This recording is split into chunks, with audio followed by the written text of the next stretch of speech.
You're listening to the JD Rucker Show. Let's begin.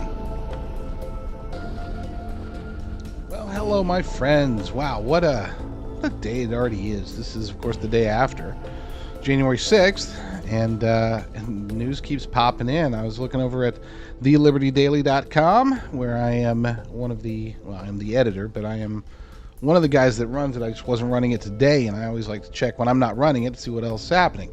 I use the site even when I'm not the one who's on duty at any particular moment.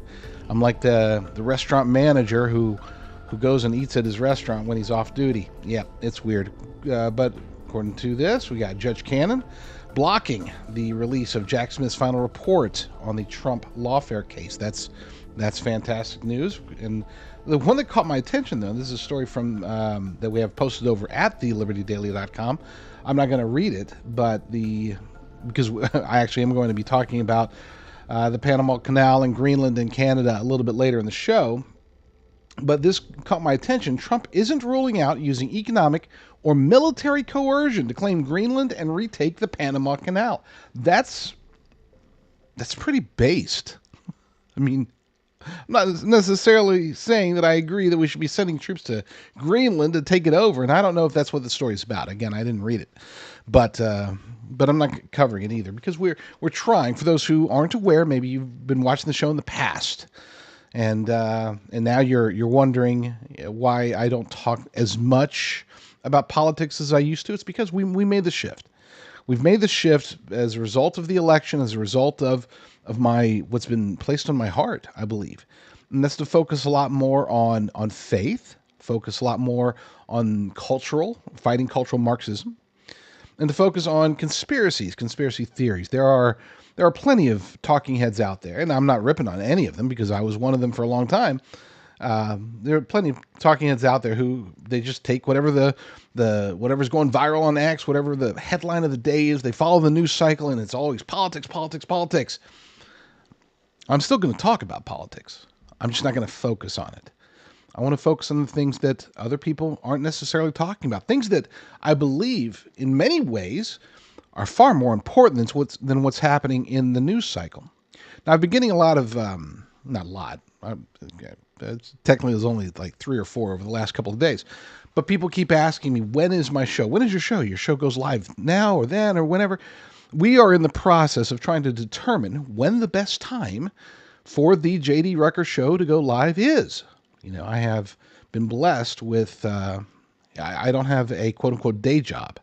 So I'm pretty darn wide open. There's only a couple of times during the day that I'm generally not available. Otherwise, I can work my schedule around the show, and that's good. It's a blessing. I'm very, very pleased about that. But we're trying to see when is the audience most available. So yes, I know it sucks because the emails that I've been getting have basically been complaints. It's like, hey, you were on it at 8 p.m. the other day, and then now you're on at 3 p.m. When is your show? We are going to get it narrowed down. But for now, I'm testing different time slots to see when the audience is online. You know, I was on, it's funny because I was on with, last week I was on the Wendy Bell radio show just before, I was actually New Year's Eve. So I guess it's a little over a week ago. New Year's Eve, I was on with her, and she had said, "Oh, is your show still on at 5 a.m.?" And I was thinking back, wow, it's been a long time since my show was on at 5 a.m., but it did used to come on at 5 a.m.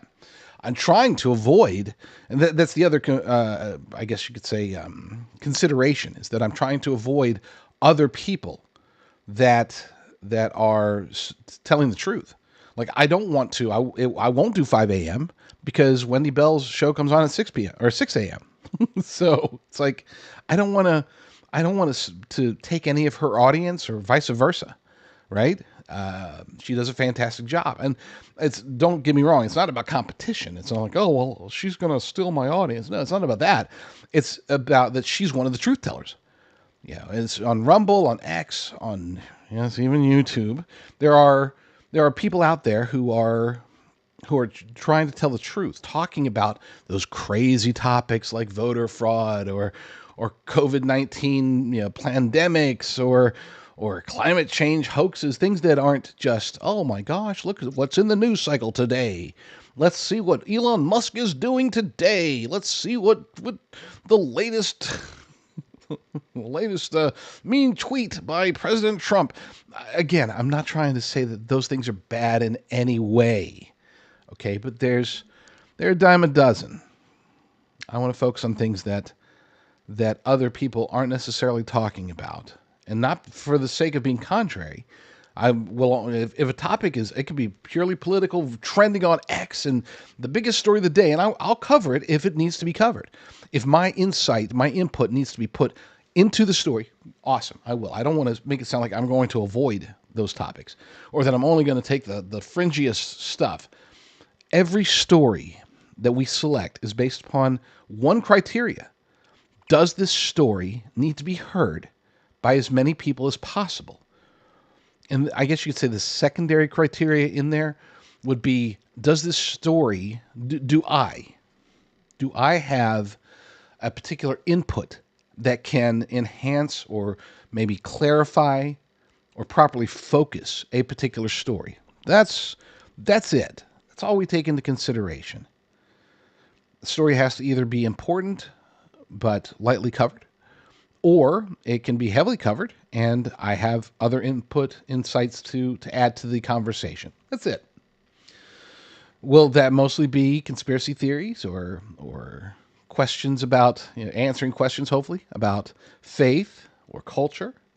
Sometimes it will even be stuff that is happening, maybe just regular news that is maybe bigger than what regular media, legacy media, or even conservative media or fringe media is talking about. There's a fire, for example, not terribly far from me. I mean, probably a couple hours drive. I don't know exactly where it is, but it's pretty big. This is happening. Let me just pull up the article itself. This is happening over in it's called the Palisades Fire. And it is heading towards homes, and it is a big fire. Now, of course, this is fire season as always here in sunny California. But according to this, the Palisades Fire broke out in the Santa Monica Mountains around 10:20 a.m. Tuesday, and immediately began charging toward the community of Pacific Palisades, creating chaos as residents struggle. So yeah, that's pretty bad. Now you might be wondering, after all I just said, what does that have to do? What is that a story that needs to be covered or mentioned or anything like that? Because again, we are talking about a major fire that's affecting people. Those who maybe don't tune into the local NBC affiliate might not even be aware. So that qualifies as something that is it good enough for a 20-second mention? You betcha. That does fit into the scheme. The reason that I bring that one up, and that's a perfect example, is because I think that I've been getting some feedback that, oh, you're just going to be talking about aliens and you're just going to be talking about whatever. And no, that's not the case. We are still going to be covering the news at the JD Rucker Show, but only if it's necessary. Only if it's news that other people currently aren't covering. If it's breaking news and we can break it, we'll break it. So, with that said, we'll get into the show itself. I just want to let you know that you can let me know. You can contact me by going to jdrucker.com/talk. That will come directly to me. jdrucker.com/talk, or you can reach me via x.com/jdrucker. That is, I have open DMs, so I don't even have to be following you for you to be able to communicate with me. Now, keep in mind, I do get a lot. So, a lot, and the vast majority of it is garbage. Okay, garbage is in not like trolling garbage. Garbage is in like hey there, we have a new system in place that will help you to get Ozempic or whatever. I don't know. Spam, lots of spam, right? That's still something that to this day needs to be cleaned up. I think was it like 1995 or so when Bill Gates said that spam would be eliminated in like 2 years. Wow. Good one, Billy. Good one. Good one there. So yeah, so reach out. Let me know what are times when you are able to watch, to listen. You can always listen to the replay, don't get me wrong, but sometimes people want to get in there and they want to chime in live. One quick note about the live.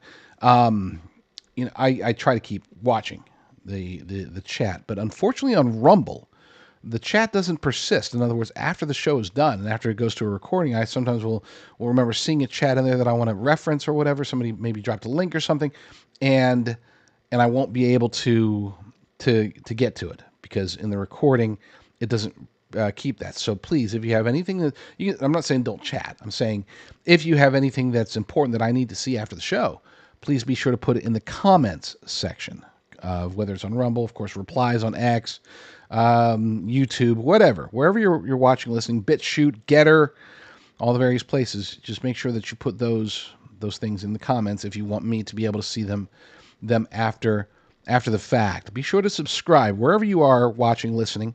Be sure to subscribe. I know that I don't say that nearly enough, and it shows, but I do need to get subscribers built up and hit the bells, notifications, whatever. Just the other show hosts are much better at making just whatever they say, apply it to me, and yeah, smash that button.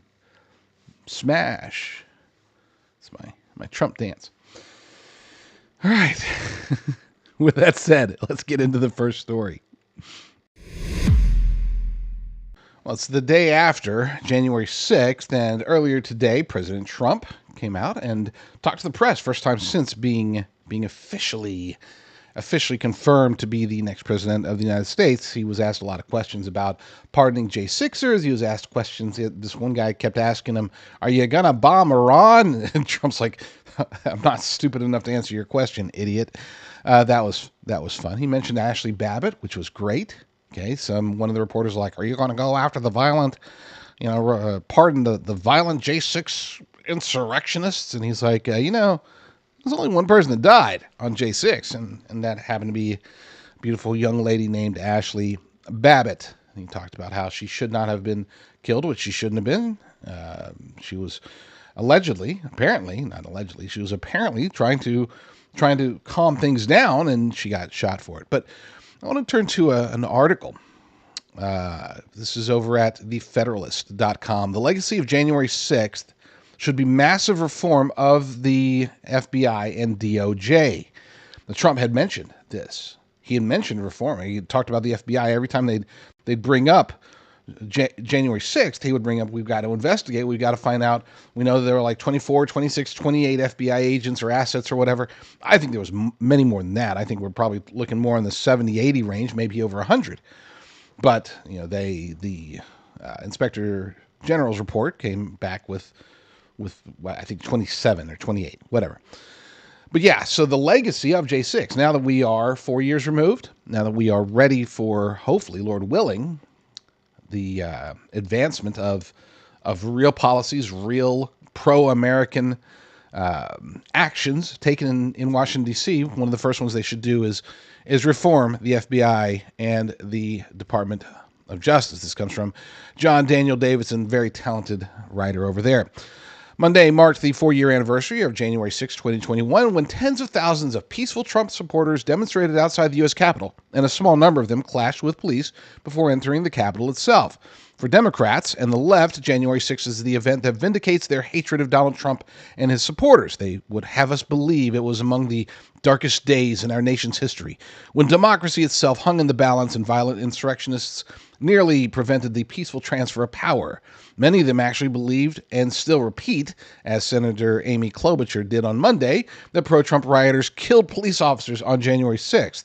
Above all, they insist that President Trump was responsible for the riots and the chaos of that day, that he planned and instigated it and stood by while it unfolded. Now, you and I, we all know that is very far from the truth. I think a good chunk, maybe not a majority, but a good chunk of Americans know this now as well. They know they've been lied to. Back to the article. That's all a lie, of course. Trump supported a calm and peaceful demonstration outside the U.S. Capitol. He urged Democrat leaders to beef up security ahead of the demonstration. They ignored him. And he called for an end to the violence soon after it broke out.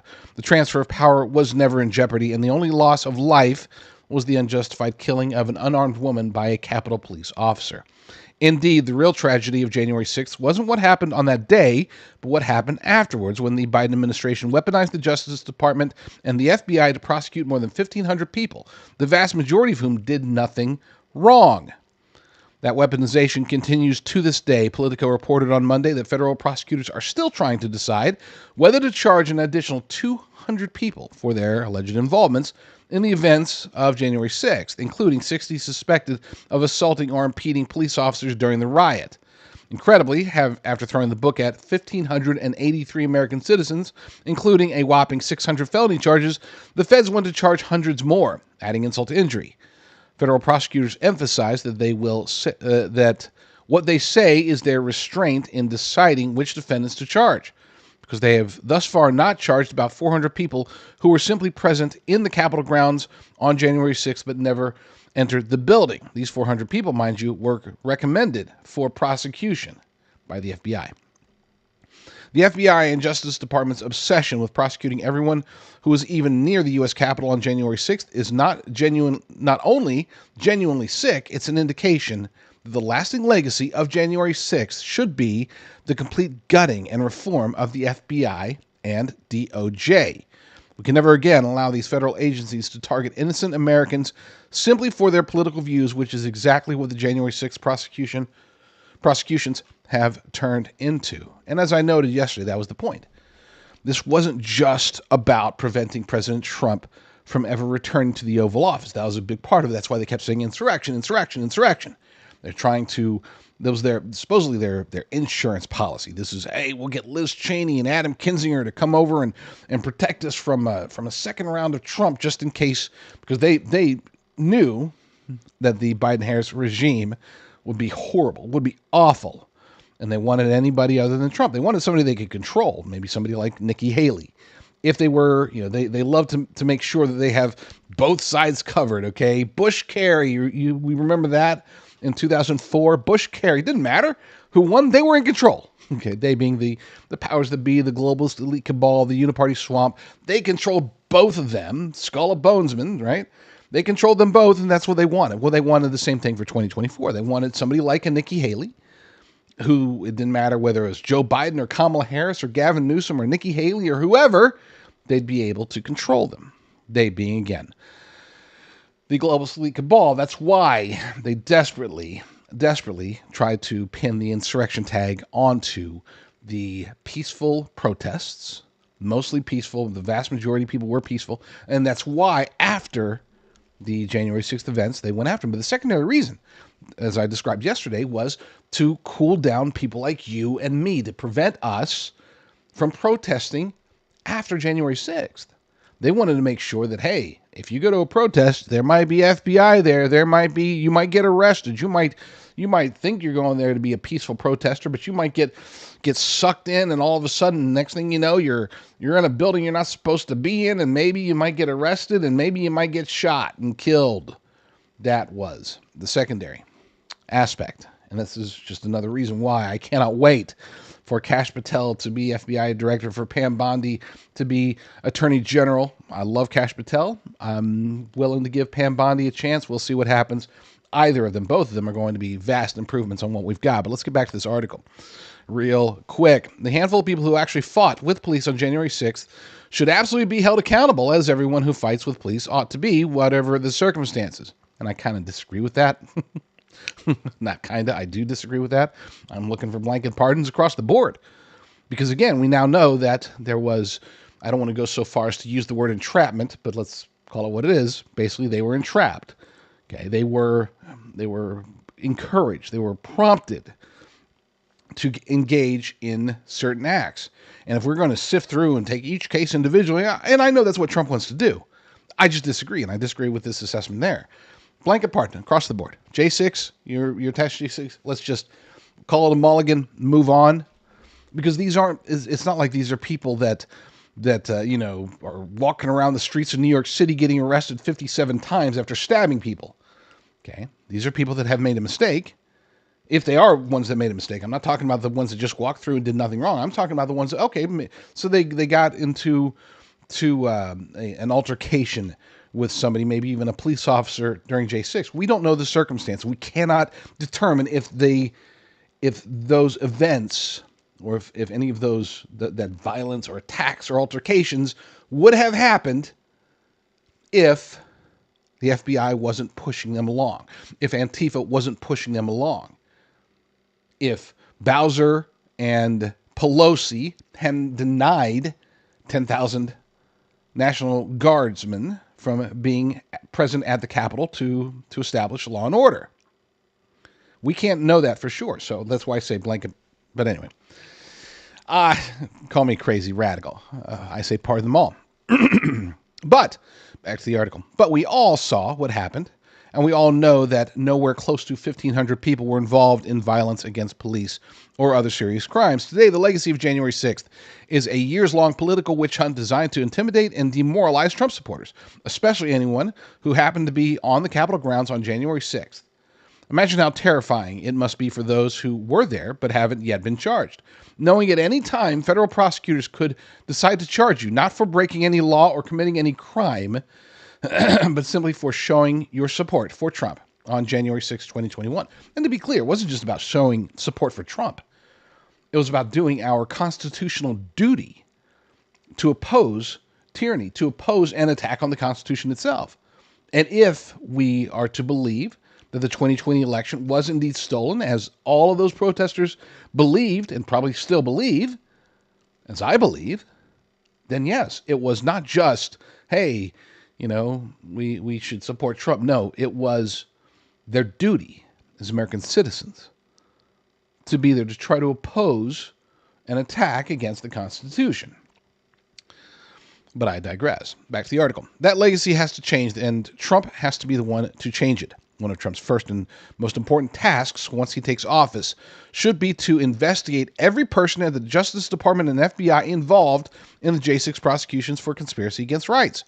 The FBI should be gutted, reformed, and rebuilt from top to bottom. Every DOJ prosecutor who brought cases against January 6 defendants should not just be fired, but also investigated for possible criminal charges. Same goes for members of the Corrupt Select Committee on January 6th, especially Liz Cheney, who served as the committee's vice chair, and in that role suppressed evidence, tampered with at least one witness, and trotted out a litany of lies about January 6th that have been repeated endlessly by the propaganda press. And let's not forget, they also destroyed evidence. The evidence that allegedly shows that Donald Trump committed insurrection, that all these people committed insurrection, that members of his team committed insurrection. Oh, they were organizing it. We've seen the evidence. Okay, well, let us see the evidence. No, we destroyed it. Why'd you destroy it? Because we lost control of the House. We didn't want it getting out what we saw. So, Kevin McCarthy said he was going to release it, so we destroyed it, even though they said not to destroy it. That alone is criminal and should be investigated, charged. Arrests should be made. They should be prosecuted and go to jail. And yes, that does include Liz Cheney. And President Trump today, during the press conference that he delivered, said he is going to look into and investigate and possibly even sue, which I thought was funny, the FBI and the Department of Justice. We need this. Look, I know there's a lot of people out there that believe that the FBI just needs to be reformed. I get it. I appreciate it. Quick fun fact. Back when I was a teen, I actually strongly considered going to school and going to Quantico and joining the FBI. I know, crazy when you look at things today. I'm not one of those that believes that the FBI and the DOJ should be reformed. I do believe that they need to be absolutely positively gutted and revamped. This isn't let's paint the dining room and let's change the gutters and add blinds. No, this is a complete extreme makeover, which begins with an assessment of whether or not we even can fix the FBI. Perhaps, I think there's at least a 20 or 30% chance, Perhaps it is unfixable, cannot be fixed. Maybe it should be abolished, replaced by state-based agencies, replaced by a federal police agency that has a much more very narrow focus. I don't know. I don't know what the solution is. I just know that the FBI, as it stands today, is a challenge. I know that the Department of Justice, as it stands today, is corrupt. I know that it focuses on weaponization. Imagine if the vast powers, the vast budgets, the vast resources of the FBI and the DOJ were applied to actually keeping us safe, to finding the bad guys, to stopping the terrorists. Imagine if, this is crazy, you're going to have to dig deep on this one, but imagine a world where the FBI and the DOJ actually did their jobs. Lord willing, that's the world that we're going to see when the Trump administration takes over. A large retail store just canceled a huge order, leaving us with a ton of extra MyPillows. But you know what? That's their loss. I'm going to make it your gain. For the first time ever, you get standard classic MyPillows for wholesale prices, only $14.88. I can't believe I'm even saying that. Only $14.88. But it gets even better. For a limited time, I'm going to offer my entire classic collection at wholesale prices. Upgrade to a queen-size MyPillow for just $18.88. King size only $1 more. Get my body pillows for $29.88 and multi-use MyPillows for only $9.88. So go to mypillow.com or call the number on the screen. Use your promo code to take advantage of wholesale pricing for the first time ever on TV, including my standard size MyPillow, only $14.88. They've never been offered this low before. We have limited quantities at this price, so limit's going to be 10, and once they're gone, they're gone. Whether you've been a prepper for a long time, or maybe you're just getting started, you're just looking around and thinking how crazy it is, we usually cover the basics. You get your food, you get your water, you get your ammunition, don't forget your ammo, you get your battery chargers, solar battery chargers, or whatever. But a lot of times I think people will forget their meds, okay? Whether it's chronic meds, antibiotics, I think a lot of people don't even realize that you can stock up on that stuff. They go to the doctor, they go to the pharmacy, and the pharmacist said, oh, here's your 2-month supply or whatever. Well, you can actually stock up on a lot of these meds by going to jdrucker.com/meds. You'll talk to the good folks over at Jace Medical. They can get you a 12-month supply of certain prescription drugs. They can get you emergency meds, all sorts of good stuff, things that you may or may not need, but it's always good to have it on hand, because I guarantee you, even if you don't think you need it today, you might need it in the future. jdrucker.com/meds. Guy who said Facebook was not suppressing free speech announces that Facebook will stop suppressing free speech. That headline comes, of course, from the Babylon Bee, but it's 100% accurate. There's nothing satirical about this particular headline, though I do love that image. According to the article, social media users rejoiced today as in an initiative to fight against censorship, the guy who said Facebook was not suppressing free speech announced that Facebook would stop suppressing free speech. Meta founder Mark Zuckerberg released a video statement outlining the upcoming changes that would be made to content restriction policies on Facebook and Instagram, revealing that Facebook would stop suppressing all the free speech he had previously insisted wasn't being suppressed. This is a statement from Zuckerberg. This is a major shift toward no longer doing the things I said we weren't doing. And that, of course, is not what he said, but he basically did say those things. He didn't say that he had suppressed in the past, but he has admitted to that. This guy is a snake, and it's ironic that this happened today. Maybe he's watching the JD Rucker Show, because just yesterday I said specifically about Zuckerberg and other technocrats here in the United States, other American oligarchs. I said, don't trust leftists bearing gifts, because it seems as if many of them, him, Jeff Bezos, Tim Cook, they're now all of a sudden trying to hop on the Trump train. They're donating money, and they're trying to fight suppression of free speech and all these other things. That was yesterday, and then, of course, today's announcement that he would be replacing fact checkers, getting rid of those dastardly, evil, left-wing, Soros-funded fact checkers and replacing them with more of a community notes style system a la X, his arch enemy, Elon Musk. Well, here's the thing. We can talk about the positive change that this represents, because if it's true, great. That's awesome. Okay, I don't use Facebook. I mean, I check it, I think, about once a month, maybe. But still, I appreciate the fact that many conservatives, many patriots, many Christians go on Facebook and utilize it, because that's where a lot of their friends and family and peers are. Great, awesome. And if they are going to truly stop suppressing free speech, then that's a good sign too, but you still can't trust this guy. More importantly, this tells us something crazy. But let's start with the trust factor. This is the same guy that spent over $400 million of his own money in 2020 to defeat Donald Trump. This is the same guy that has backstabbed literally everybody that he's been interacting with or involved with since rising to prominence about 2 decades ago. This is the same guy that even backstabbed the Biden-Harris regime over the summer. He came out and after willingly suppressing free speech and going after people that were spreading misinformation, all of a sudden, over the summer, when he starts reading the tea leaves and thinking, it looks like Donald Trump might win, he comes out and says, I was coerced, we were pressured, we were pushed, we didn't want to do it.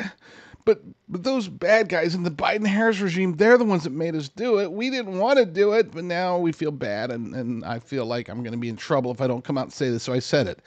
He donates $1 million to the inauguration fund. He even tried to meet with Trump to see if he could play a role in the administration. I mean, this guy has full-blown Elon Musk envy. But all that is, that's easy to reconcile, right? We just keep him at an arm's length. If he wants to open up Facebook and Instagram and allow for free speech, great. But keep him away from the administration, keep him away from policy, keep him as far away from anything outside of his tech bubble. Keep him far away from anything that can actually affect Americans. But here's the concerning part. This is the part where we have to really start paying more attention to what these technocrats, these oligarchs are doing. It's not just him. Why are they apparently switching sides? I mean, the guy, he promoted Dana White, not promoted, but he asked Dana White to join the Meta board. What's the deal here? What's really going on? That's a concern, because we're not just seeing it with him, we're seeing it with others. And you cannot convince me. There's no way you can convince me that they've all of a sudden had a change of heart. Nor can you convince me that this is all about self-protection, because they weren't concerned about self-protection in 2017, 2018, 2019, and 2020. They weren't thinking to themselves, we don't want Trump to smack us down, even though he was president of the United States. They still went after him. So why now? They're apparently kissing his butt before he's even president for a second term. What is this all about? This is the part where, again, I love crowd. And by the way, thank you all. I got a lot of great responses to my request yesterday. I'm making a similar request today. What do you think? Tell me. You can leave it in the comments. By the way, don't leave it in the chat, because the chat doesn't sustain. I saw a lot of good ideas in the chat yesterday, and then all of a sudden the chat, after the live show's over, the chat disappears on Rumble. It's unfortunate. So leave it in the comments section if you have any ideas. What is going on? What is there a plan? Because keep in mind, these guys have quote-unquote insider information from the globalist elite cabal. They know what's going to happen. Maybe not with 100% accuracy, but they have an idea of the direction of the cabal. They know which way those evil winds are blowing. They can see what's happening in public. They can compare it to what they're hearing on the powers and principalities grapevine, whatever you want to call it. So what are they doing? Why are they all of a sudden kissing the ring, bending the knee, bowing down to President Trump and the MAGA revolutionaries? Is it really something just as simple as, hey, they saw the election results and they're trying to be on the right side of history, or they're trying to protect themselves from being called out or whatever? Is it really that simple? Or is there something bigger, deeper, darker happening? Do they know something that we don't know? That's the question. And I'm literally asking you that question. Tell me your thoughts. Again, you can do it in the comments. If you're watching this on X, you can do it in, obviously, the replies there. Or you can reach out to me directly. Go to jdrucker.com/talk, jdrucker.com/talk. Or you can hit me up on my open DMs on X, at JD Rucker. I want to know what you guys think. Why are these technocrats, these American oligarchs, why are they all of a sudden hopping on the Trump train and trying to stake their claim in a place to make America great again? I think that it's something more nefarious than just, hey, we want to be on the winning side. I think there's a plan, and I don't know what that plan is. President Trump denies fake news report on changes to economic plans. This came from the Washington Post, had posted an article on Monday saying that, according to 3 anonymous sources, that the Trump transition team and the incoming administration was in the process of reconsidering, paring down their plans as they pertain to tariffs. Now, President Trump, throughout the campaign, especially in the last 2 or 3 months, I mean, he was declaring that the greatest word ever spoken was tariffs. I mean, he really leaned in on the tariffs, even as other people were kind of like, I don't know if that's going to work. Of course, it worked fine. And yeah, but now they say, they being the Washington Post, legacy media, is saying that he's trying to tone it down a bit, pare it back. We'll see. According to the article we have posted over at economiccollapse.report, President-elect Donald Trump has refuted a Washington Post report suggesting his aides were considering a more restrained tariff policy. The report claimed that Trump's transition team was contemplating a tariff plan that would be less extensive than his campaign promises, targeting only imports deemed critical to national or economic security. Trump took to his Truth Social platform to dismiss these claims as fake news. He stated, "The story in the Washington Post, quoting so-called anonymous sources which don't exist, incorrectly states that my tariff policy will be pared back. That is wrong. The Washington Post knows it's wrong. It's just another example of fake news." So what's going on here? What are the possibilities? Well, it is possible that President Trump is fibbing about this. Maybe they are contemplating it, and maybe he's just saying, but let's just dismiss that one because that's just almost certainly not true.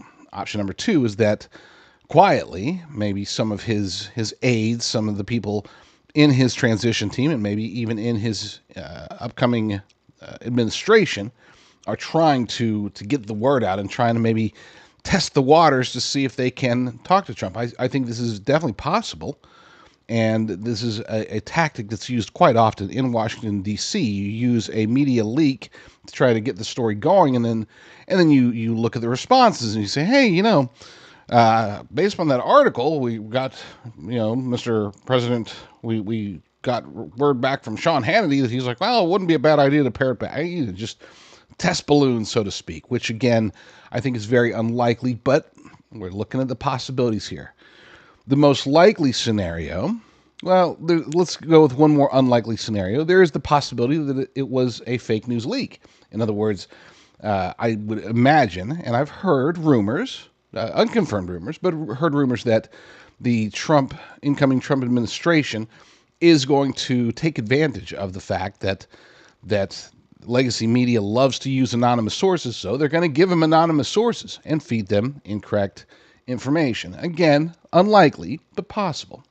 The most likely scenario is that Washington Post is doing what legacy media has been known to do for years, at least years, probably decades. They were probably doing it way back when, and that is to promote a narrative, promote an agenda that they want, claim that there's anonymous sources out there, and then use that to basically push a political agenda or a cultural agenda. We've seen this, for example, with with climate change. The whole idea, the concept that 97% of climate scientists agree that the world is going to end in like 10 years.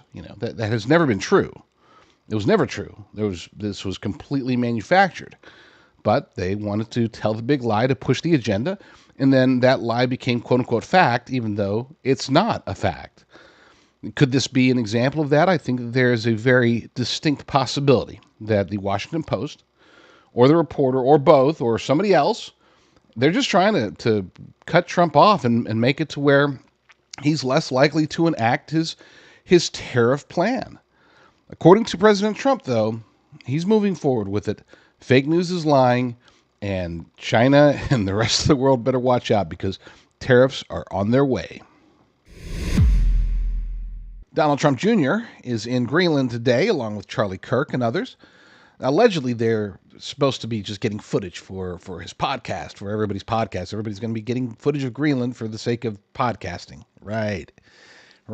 I think that it's pretty clear that he's making the case for Greenland to become a part of the United States of America. Of course, we had Justin Trudeau announce his resignation as Prime Minister of Canada just yesterday, and President Trump has been talking about, in more aggressive terms, talking about Canada also becoming a part of the United States of America. What is the deal here? The Panama Canal, I totally understand. That's a strategic and economic move to want for the United States to take back control of the Panama Canal. But what about Canada? Yeah, okay, Greenland. I get that both have military benefits, and they both also have plenty of natural resources. But is it more than that? Is this all really just a play to get the United States closer to the Arctic Circle? Many are saying this, and I have no reason to believe that's not true. Here's a shot. This is Russians with Attitude X account says direct physical control over Canada and Greenland would put the U.S. on equal footing with Russia in the Arctic Circle. The race for the Arctic will be one of the great games of the 21st century. But here's the question. What is it about the Arctic that they're racing for? This is where we get into some conspiracy theories. I know we've heard many of them. If you have paid attention to any of the fun ones, there's some that say that there's a hole. I've actually looked at, I did a deep dive, not deep dive. I probably spent maybe an hour on it. And this is 3 or 4 or 5 years ago. But showing the images that people have lots of evidence that there is no Arctic Circle, really. It's a hole, a big giant hole, hollow earth theory, right?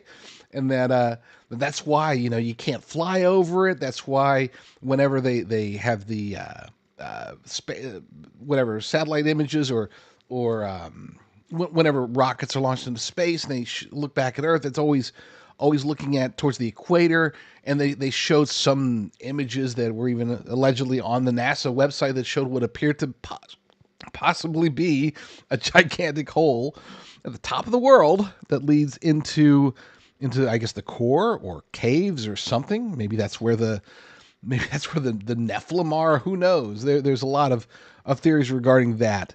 I tend to dismiss those, and you might say, oh, you can't be a real conspiracy theorist if you don't believe in hollow earth theory and that the Arctic Circle is actually a gigantic hole. Well, then I guess I'm not a very good conspiracy theorist because I'm not going to try to debunk them.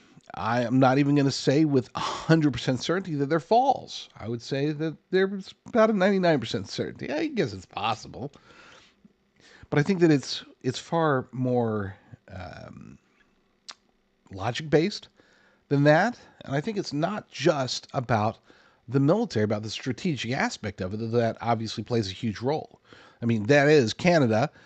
Outside of Alaska, you've got Alaska, right? But Canada and Greenland have a closer proximity to Russia than any place other than, as far as the United States controls, any place other than Alaska. And Alaska, of course, can only reach really the East Coast, the eastern side of Russia. And Russia, of course, is huge. So having access and control over Canada and Greenland poses a very strategic military advantage for us. And as they say, puts us on equal ground when it comes to the Arctic Circle. But here's the thing. I do believe that based upon what we're learning about our planet, what we're not learning, what we're not being told, I would say in many ways, that the Arctic Circle almost certainly poses a lot more value than just strategic, military or natural resources or anything like that. I think that there is something really weird, very compelling about the Arctic Circle, and I don't know what that is. I'm willing to do the research, though. So I'm calling on any of you out there, if you are an Arctic Circle expert, or if you have watched Arctic Circle videos or read Arctic Circle articles that you think I should dive into, I would love for you to help me get into the preliminary research, because this is getting serious. Okay, the president's son is visiting Greenland. President Trump himself has been very vocal about Canada and wanting Canada to, he keeps saying the 51st state. I don't know. I mean, even if the relationship is just a more, I don't know. I don't know how that would manifest politically, but I do know this, that all of this, even before the Trump administration has officially started, all of this is ramping up much more quickly than I would have imagined. And I do believe that it's very likely that the key to all of this is the Arctic Circle. Why? Because it's the part that very few people are talking about in legacy media or government. You're only hearing about the Arctic Circle's importance from people like Russians with attitude on X. There's something more to this, and I don't know what that is. So I'm calling on you, my friends, the people that watch or listen to this show. You tell me, reach out to me, jdrucker.com/talk, jdrucker.com/talk, or on X, open DMs, x.com/jdrucker. Last year, my long-term storage food company, Prepper Farms, was partnered with and actually owned by another corporation. I know that nobody knew this. Very few people were even aware that this was the case, because our production, our systems, everything was in place and working just as it should be. People would go, they would put in promo code JDR at prepperfarms.com. They would receive the maximum possible discount, as always, and then they would get their long-term storage beef. Things, what you didn't know and what we can now explain now is that this year in 2025, we have gone back to the original ownership structure. And I'm very excited about that, because that puts me finally back more in charge. And I am super excited about that concept, not because I crave power by any means, but because I feel that as an America First veteran-owned company, that we need to focus on helping Americans to prepare for whatever is to come, whether it's natural disasters or emergencies or de-dollarization, food crises, bird flu, whatever it is. We do expect something to happen, which is why we built prepperfarms.com in the first place. The idea here is to get high quality, all American, all Texas beef, the good stuff, ribeye, New York strip, tenderloin, all of that good stuff, and freeze dry it naturally to give it a 25-year shelf life. We don't add any preservatives. There's only one ingredient, and that's beef. Lasts 25 years in the bag, and that's awesome. So support this show, support me, support yourself and your family. Protect yourself for the future by stocking up on long-term storage, high-quality beef. Go to prepperfarms.com. That's prepperfarms.com. Use promo code JDR, and you will receive the maximum possible discount.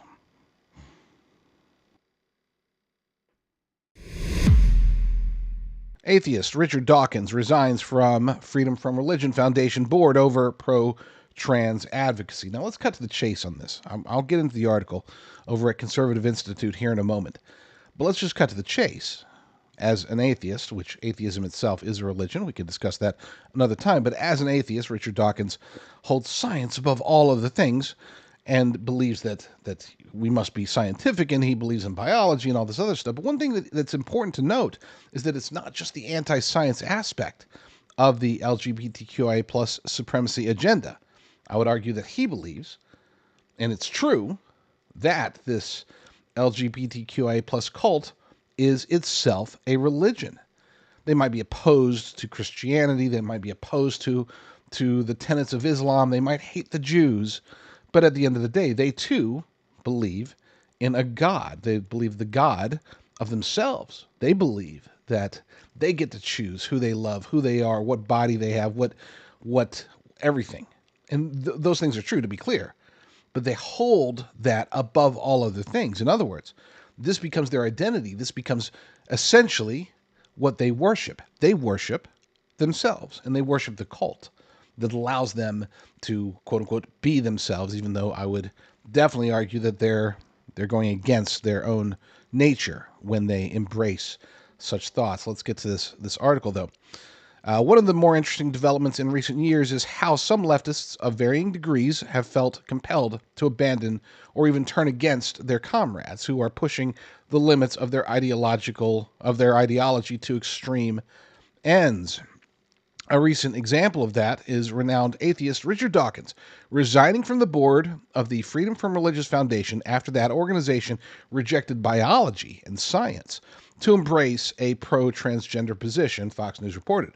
Dawkins and two other board members resigned in protest from after the FFRF took down a scientific fact-based rebuttal article authored by one of them in response to a psychological and emotion-based pro-trans piece published by an FFRF fellow that was promoted by the anti-religion organization. Facts versus feelings. According to the Telegraph, the controversy began in November when non-binary FFRF fellow Kat Grant published on the group's website a pro-transgender article titled "What is a Woman?", which asserted things like any attempt to define womanhood on biological terms is inadequate, as well as that a woman is whoever she says she is. Again, worshiping of self.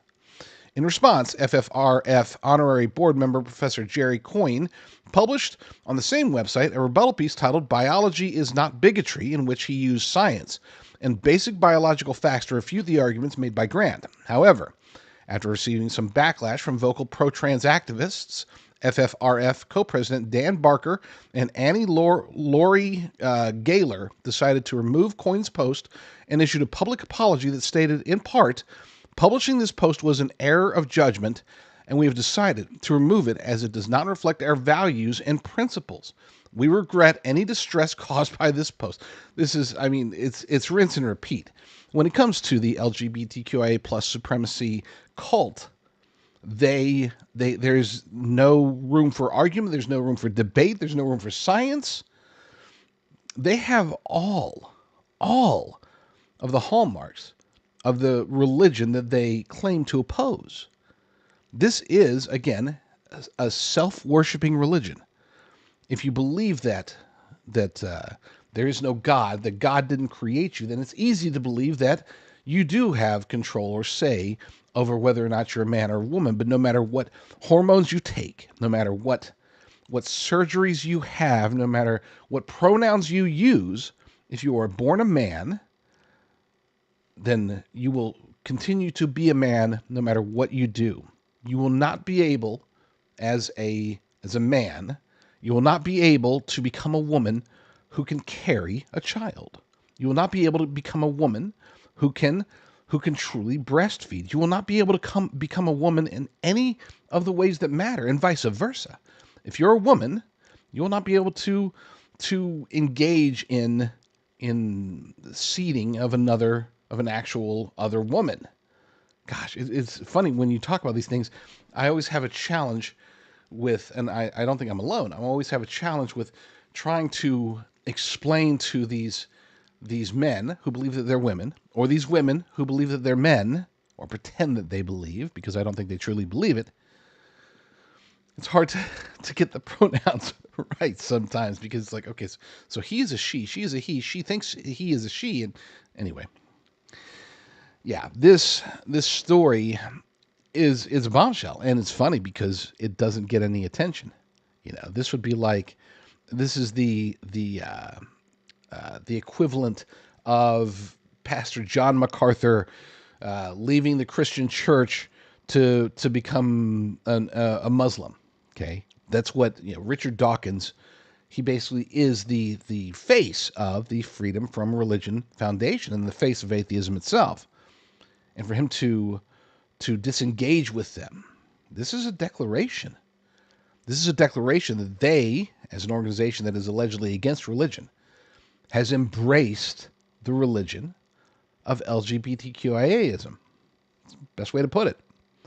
They have engaged in putting that religion above science, above biology, above everything, above their own members. And that, folks, that is the true definition of a cult. Great Replacement Plan via illegal immigration proven not to be conspiracy theory as the empire of George Soros dictates in Project Syndicate. Now, this is something, George Soros, obviously, if you're going to be talking about conspiracy theories, here's a guy that is the source of many of them. Perhaps next to the Rockefellers and Rothschilds, the Soros family, because it really is no longer just George Soros. Alex Soros, the son, is now pretty much in charge from what we can tell. Yes, they are the source of many of the known conspiracy theories out there because they are globalists. They are evil globalists. They're not just globalists like, we need global economic stability. No, they are full-blown globalists. They want the destruction of the United States of America. They're willing to do whatever it takes to achieve that goal. Now, people ask, why would they want to destroy America? America is the source of so much evil, and that is true. But America, at least for the globalists, is also a source of imbalance. So their intention is to take down the United States of America, to chop us down, and if by chopping us down they are able to rebuild us in their Marxist image, great. If they can't, if they chop down too far, the United States collapses and perhaps even ceases to be a nation as we would know it, no big deal for them. All they want to do, and all they've wanted to do for decades, at least decades to be clear, is to achieve their 10 regional powers, their one world government, one world economy, one world religion, the things that have always been called, that's just a crazy Alex Jones conspiracy theory, except that it's backed by more than just us crazies out there. It's backed by strong evidence as well as the Bible itself. So let's call it what it is. These quote unquote conspiracy theories are almost certainly happening. The only theoretical aspect of it is that we don't know the full plan. We are starting to get a better picture of it. If there's one thing that the internet has been able to do positive, because most of it has been negative, to be clear.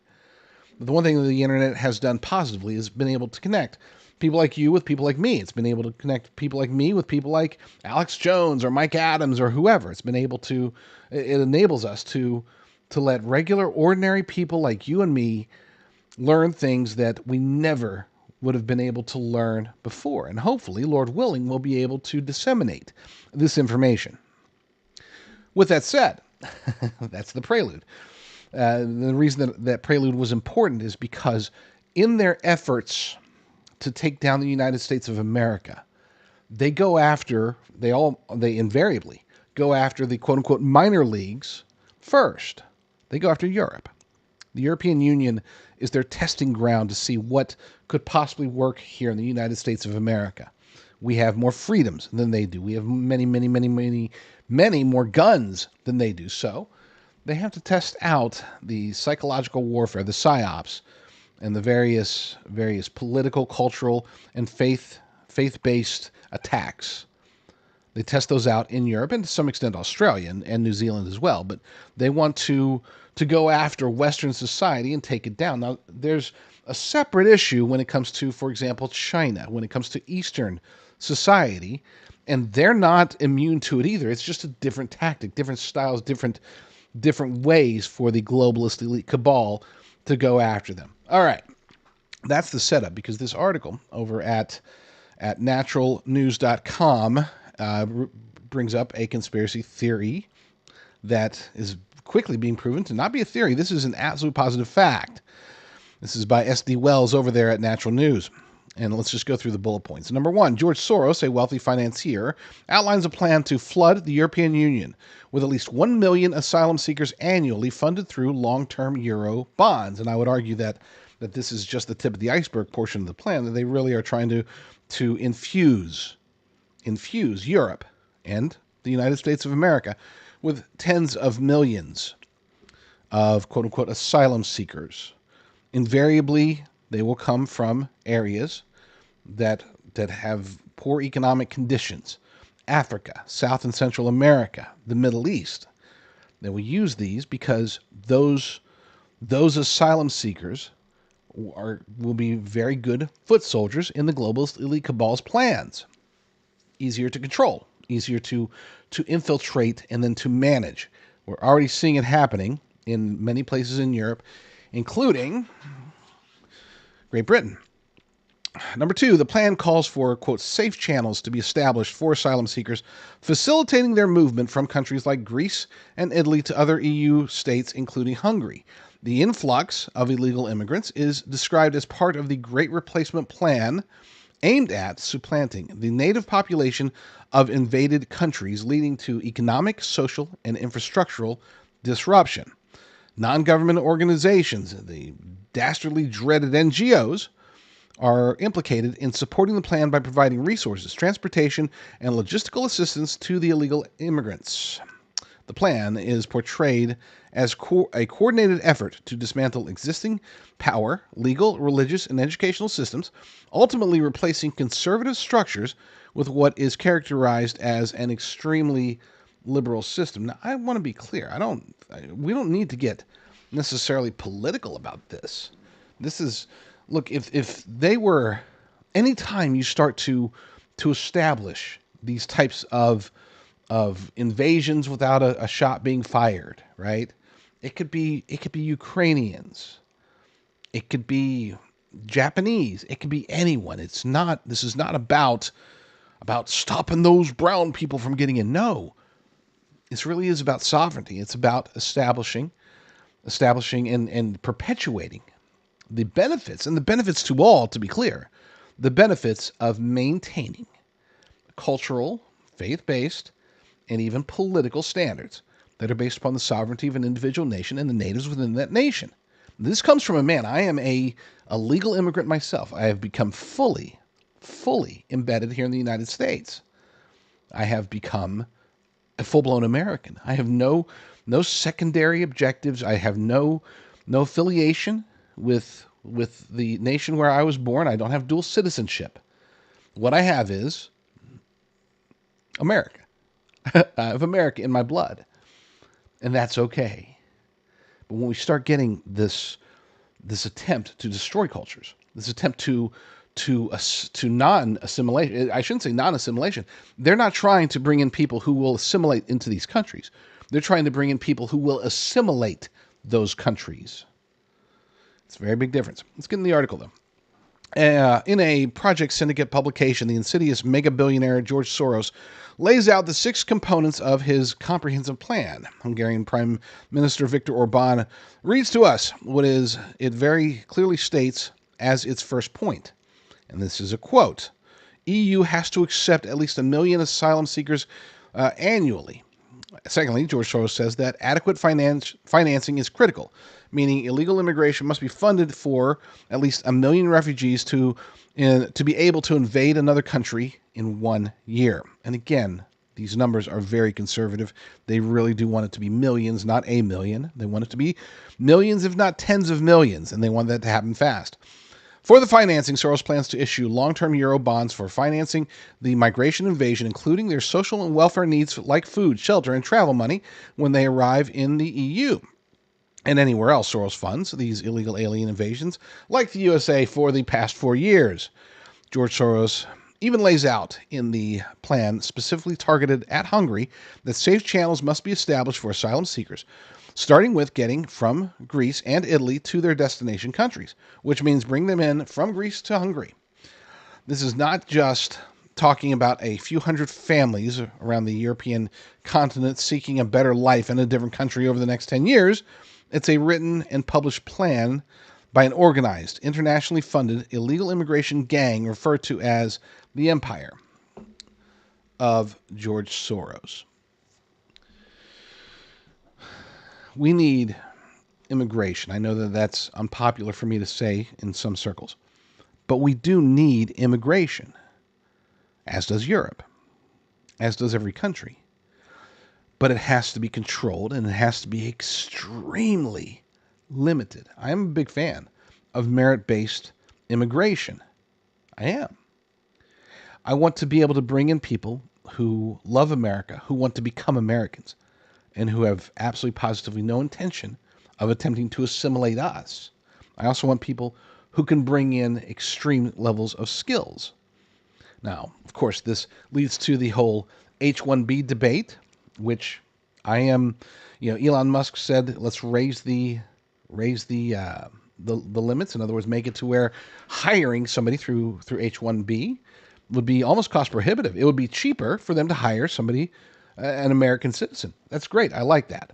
I like that a lot, but it still needs limits. The O-1 visas, on the other hand, those are based upon extreme levels, and as it should be, extreme levels of not only vetting, but it's a competition. In other words, if you come in on an O-1 visa, it's because you are a Nobel Prize winning scholar. Okay, it's very different from the H-1B system, as it should be. But instead of being able to focus on such things, instead of being able to have that debate, and I would love to have that debate with people, instead, we have to deal with the flood, the invasions. And it's not just here in the United States. It is in Europe. It is in Australia. It is in basically any Western nation that has established a degree of prosperity. They want that prosperity to be divided up amongst foreign invaders. Great replacement theory has been demonized as a word or as a phrase.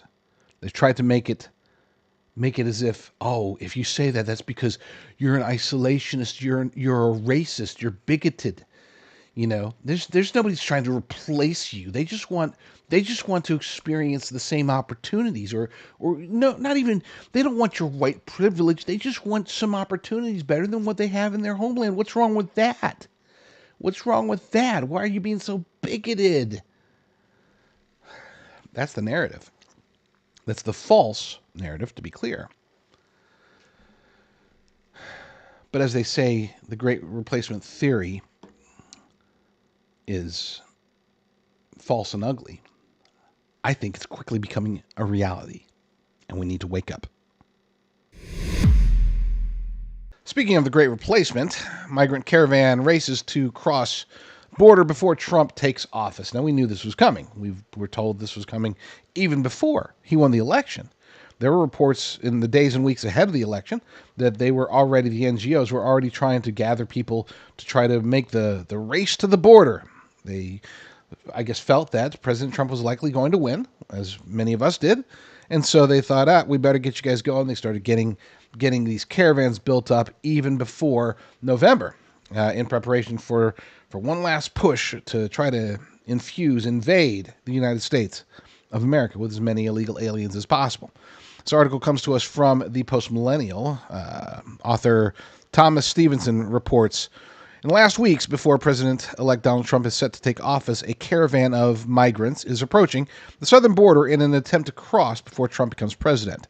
Other groups are also expected to try to rush to the southern border, and let's be clear, they're also rushing to the northern border. The northern border cannot be ignored. It is being invaded just as easily. I shouldn't say just as much because the volume is lower, but they being the NGOs and the illegal aliens, many of them, are perhaps even more dangerous because they don't want to risk being caught with more quote-unquote border security. At the southern border, they figure, hey, maybe we'll have an easier time sneaking terrorists over through the northern border. But I digress. According to this article, back to the article, sources told News Nation that the majority of the migrants in the group are from Venezuela, with the final destination being El Paso, Texas, and Juarez, Mexico. Now, two things there. Number one, the El Paso and Juarez are not the final destinations. That's just where they're going to cross over. From there, they hope to be dispersed across the nation. Number two, when they say Venezuela as being the primary source of these quote-unquote migrants, they are talking, of course, about Venezuelan gang members, a good chunk of them. They come across, they intermingle with, oh, look, here's a woman with a baby, and I'm totally, don't look at the tattoos, I'm totally safe. Or maybe they don't even care. They will learn to care. They will learn to care once they meet Tom Homan and his team, once they meet Kristi Noem and her team, once they start seeing that the border is no longer open, Lord willing, they will be dissuaded from even attempting, and then we can start the long, arduous, and expensive process of removing as many illegal aliens from the nation as possible. Back to the article. Authorities have reportedly dubbed their effort to break up caravan groups Operation Carousel. Odd name. And are working to break up such groups and negotiate with them to travel to other Mexican states. According to Border Report, a pastor who runs nearly a dozen shelters in northern Mexico said that over 2,000 migrants in Durango plan to head for the U.S. soon. Television stations in Mexico has been reporting on footage of hundreds of migrants racing towards the border. There have been at least 10 groups, including the latest one, that have set out since October in pursuit of crossing the border. The prospect of Trump taking the White House has increased the pace at which some are trying to cross into the United States while President Biden is still in power, or at least his team is still in power, or at least his handlers over his team are still in power.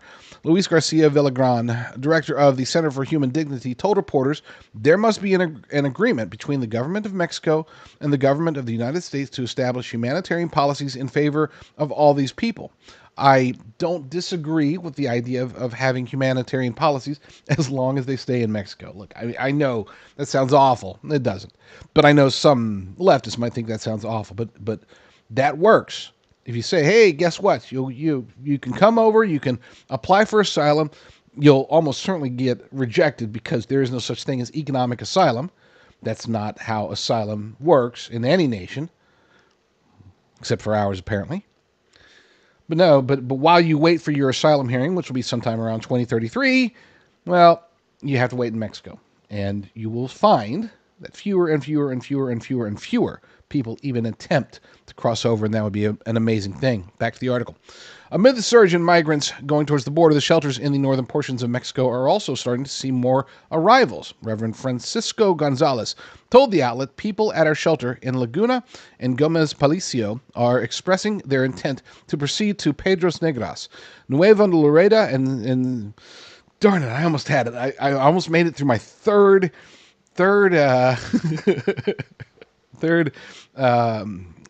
Spanish language location, and sounding as if I can almost speak it. I can't. Ciudad Juarez? We'll just go with Juarez. Our shelter network in Juarez is making preparations to receive those who will try to cross before Trump takes office, Gonzalez added. This is actually not good news, but this is news that portends positive actions. If they believe that this is the last hurrah, if they believe that this is the last train to America, this is their last opportunity to cross over, maybe, Lord willing, maybe we really will see an end to these quote-unquote migrant caravans. What's the point of making the arduous trip of having the women and children raped along the way, possibly killed, murdered, sex trafficked? What's the point of going through any of that if you're just going to be stuck waiting in Mexico for 15 years? The answer is there is no point, and they will stop doing it. So even though we do have this one last rush, this final burst, hopefully it will literally be the final burst. I'm Jonathan Rose, CEO of Genesis Gold Group. As Americans, we work hard every day to provide for our families and ensure their future. But with the uncertainty facing our economy, it is more important than ever to safeguard your wealth and protect your retirement savings. Educated investors look to safe haven assets to shield themselves from the economic storm. Tangible assets like gold and silver can provide stability, security, and most importantly, peace of mind. In 1997, the Taxpayer Relief Act allowed Americans to hold physical precious metals like gold and silver in their IRAs for the first time. Today, Genesis Gold Group helps our clients transfer existing IRAs, 401ks, and other retirement accounts into physical gold and silver, tax and penalty free. With thousands of satisfied clients, 5-star reviews, and fully accredited with the Better Business Bureau, our experienced team is here to help you navigate the process. start to finish. Now is the time to educate yourself on the importance of a diversified portfolio,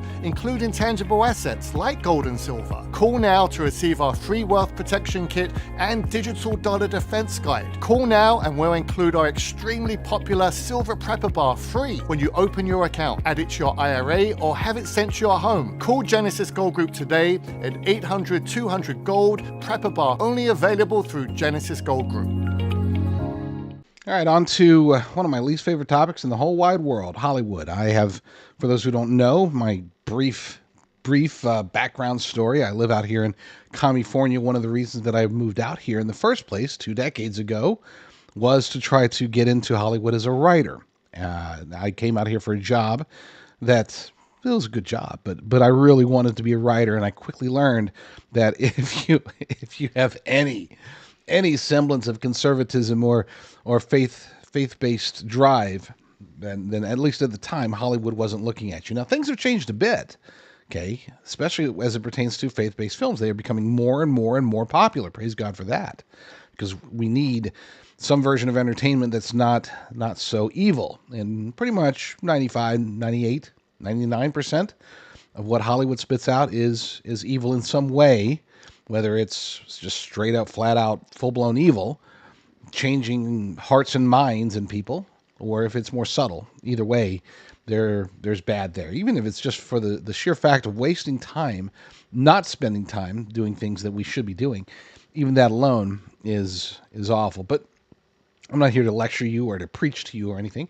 I just want to acknowledge that, number one, Hollywood is evil. Number two, there is some good coming out of, I wouldn't say necessarily Hollywood itself, but the film industry. There are good movies. I had a wonderful interview with Neil McDonough, actor Neil McDonough, a couple of weeks ago that really, it opened my eyes, because he was saying that there really is a resurgence. This is a guy who essentially got canceled over his faith. He had declared that he wasn't going to ever engage in any sort of intimacy with a woman on screen. He's a married man. He's a Christian. He did not believe in participating in on-screen kisses, for example. And that almost ruined his career. It really did. He has come back. Now he's everywhere. You can't turn on a television show without seeing him. He's got multiple movies that are coming out, that are even out now, that are popular. They're doing very well. Movies that he's written, movies that he's helped produce. He and his wife, Ruve, who I also got to interview, wonderful woman. There is some potential for I guess, wholesome entertainment. But with that said, for the most part, it's awful. And everything and everybody who won at the Golden Globes, from what I could tell, because I didn't watch them, but all of the little news stories here or there, it was, once again, just a cesspool of evil. But there was one funny moment. I don't know who the host was. Apparently she was pretty funny. But whoever she was, she did highlight some of that evil, and was able to even get chuckles about how evil Hollywood is. Just watch. Welcome back. If you're just joining us now, why? Why now? What took you so long? Anyway, it's time for our mid-show recap, and I'm here on the floor with all of my peers. Just go with it. And this is so exciting, because everywhere you look, there's a Fanning, Elle, Dakota, Peyton. The air is thick with the smell of signature fragrances and the lingering stench of ballroom salmon. Ballroom salmon is actually the name of Stanley Tucci's new cologne, now available at Buca di Beppo. So much has already happened in the first half, and the acceptance speeches have been on fire. Who got shouted out the most? Let's look at the numbers. All right, cast and crew are leading the way with 11 mentions. Moms are holding strong with 3 shout-outs. God, creator of the universe, 0 mentions. And Mario Lopez, host of Access Hollywood, 1. All right. No surprise in this godless town. The room is... My apologies. I thought that we had actually cut out the beginning funnies, the beginning jokes. But anyway, you get the idea. She said, but I disagree with her. She said that it is a godless town. It's not. They have a god, a little g god, and that is Satan. You have to understand this, folks. And I've seen so many videos, ones that I couldn't share on this channel because we do try to keep this channel wholesome to some extent. We try to make sure that it is at least to the vast majority of it is kid friendly, right? Because I want you guys to share. I want you to sit there and watch this with your kids because they need to know this stuff too. But with that said, there are things that I've seen, things that I'm sure many of you have seen regarding the pure evil of Hollywood. This is the kind of stuff that I believe, for example, what was it? Eyes Wide Shut. Okay, I think that was first. It wasn't a very good movie.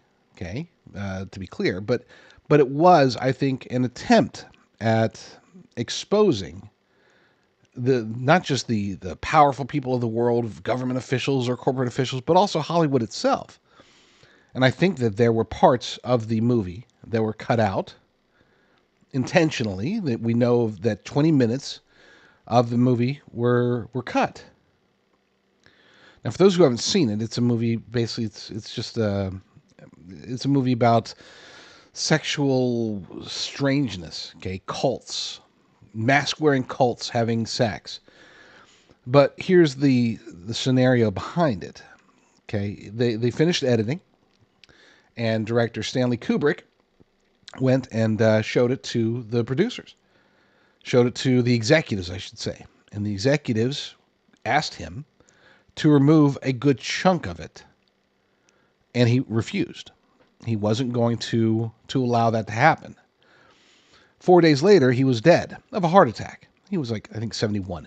It wasn't a young man, but so very few people were asking questions about how this young and otherwise healthy, not young, but this otherwise healthy man dies from a heart attack 4 days after declaring to Hollywood executives that he wasn't going to cut the portions of the movie that they wanted cut. Well, 20 minutes ended up getting cut anyway, because Stanley Kubrick was dead, couldn't stop them. And as a result, we got the piece that we got. Now, there were rumors that it was this, that, or the other, but really, what the most credible rumors is that there were, in the infamous sex scenes in the end, that there were children involved. Not to stay legal. From what I've heard, the children weren't involved in any of the sex acts. They weren't nude or anything like that. And as a matter of fact, they were masked. But they were present in the scenes, and it was insinuated that they were participants as well. And that's the part that was just too much for Hollywood. Not because I think I can't see these Hollywood executives thinking, oh my gosh, that's just too foul, too awful. I think it's the reason they had it cut and possibly had him killed is because he was describing a reality. He was describing something that they were involved with themselves or people that they knew. Hollywood is a cesspool, but it's worse than that. I think it's a demonic temple. I think the entirety of the town is demonic, satanic. And I would urge, without preaching, without, getting on some pedestal and saying, oh, I demand that you boycott Hollywood. But it wouldn't be an awful idea. There is good, wholesome entertainment out there. You don't have to watch. I don't even know what do people watch now. I don't watch, so I guess Game of Thrones is over, so I can't use that example. Whatever it is, yeah, I don't even know what the new shows are, but stop watching them. Find something better to do with your time. Read your Bible. I like to listen to my Bible. We do. My wife and I will occasionally watch certain things after they've been vetted out and after we know that they are not evil. We will even, and from time to time, to be clear, we will watch quote unquote evil movies for the sake of my understanding. And my wife, she will come along with me, and I value her input greatly when it comes to this stuff. Just as an example, we both went to watch Civil War. That was that movie that came out in, I believe it was approximately mid 2024. It's about, America's divided, and they had this guy that was supposed to be like Trump, and you got these journalists that are trying to I don't know, document, to journalize the civil war that was happening in the United States, in the fictional United States in this scenario. She wanted to walk out within 5 minutes. I wanted to walk out after about 20 minutes. We watched it anyway. We went to the theaters. We watched it. I was doing it for research. I wanted to know. Because you can't, at least in my profession, I can't just stick my head in the sand. If it wasn't for that, though, if I didn't need to know what the narratives were being pushed, I wouldn't participate. I wouldn't want to know. I wouldn't watch that kind of junk. It wasn't a very good movie, first of all. Second of all, it was obviously propaganda. Same thing with, what's the name of that one? End of the World or something like that. It was the Barack Obama movie that came out on Netflix with Julia Roberts and Ethan Hawke. That it was an okay movie. It wasn't anywhere near as good as a lot of people were saying, but I needed to watch it for the sake of research, unfortunately, because there is, predictive programming is real. And they send out messages, and sometimes those messages will attempt to be exposing of things that need to be exposed. And that's why I do think I'm, without evidence, just as a circumstantial understanding, I do think that Stanley Kubrick was killed, and he was killed because he was trying to expose the child trafficking that is rampant in Hollywood. It's not just DC. It's not just all these other places. We were talking about, hundreds of thousands, if not over 1 million children, illegal alien children who are just gone. But they're not gone. Most of them are not gone. They are somewhere. We can sit here and we can get all up in a outrage over the rape gangs, the Pakistani rape gangs in England. We can look at all of the horrible things that are happening in countries across the world. But we always, as a nation, we tend to ignore what's happening here. Sure, if it makes the news, if somebody gets caught, we'll talk about it, we'll highlight it. But very few people are talking about the fact that there are hundreds of thousands of illegal alien children who have been brought over specifically for the sake of child sex trafficking. There's this notion that the open borders is all about Democrat rule. Oh, they're just trying to import more Democrat voters. That is so far from the truth. It's not even funny. Is that a fringe benefit potential? Sure, yeah, absolutely. But they have other ways of cheating. They won in 2020 without the border surge. They don't need a border surge in order to win. This invasion this is about the children. Period. And there are other reasons. I don't want to make it sound like that's the only reason. That's the primary reason. That's what they use to drive people. That's what they use to control people. And do they want terrorists crossing over? You betcha. Do they want criminals crossing over? Absolutely. They are trying to destabilize the United States of America. But how do they control powerful men and women, mostly men, in corporations, in D.C., in Hollywood, and everywhere? Through people like Diddy, people like Jeffrey Epstein, and thousands, if not tens of thousands of people like them on a smaller scale. Pimps of these children. I know this started off as a rant about Hollywood, but in reality, just as she claimed that Hollywood is a godless town, the United States of America is rapidly becoming a godless nation. We have to turn that around, because we could have all the Trumps and Kash Patels and Pete Hegseths of the world. We could have them all in office. We could start voting politically and get all this stuff. But if we turn our back on God, which we are in the process of doing as a nation, we will not survive. We will not survive. Lord willing, I will be back very soon with another episode. But in the meantime, y'all stay strong, stay safe, and God bless. In a world of uncertainty, be prepared with Silver Prepper Bars. Introducing the Silver Prepper Bar. Crafted from 0.999 pure silver and proudly made in the USA. Portable, perforated, and easily tradable, the Silver Prepper Bar is your lifeline in times of crisis. Silver Prepper Bars provide peace of mind. Don't leave your future to chance. Order your Silver Prepper Bars now at prepperbar.com. Silver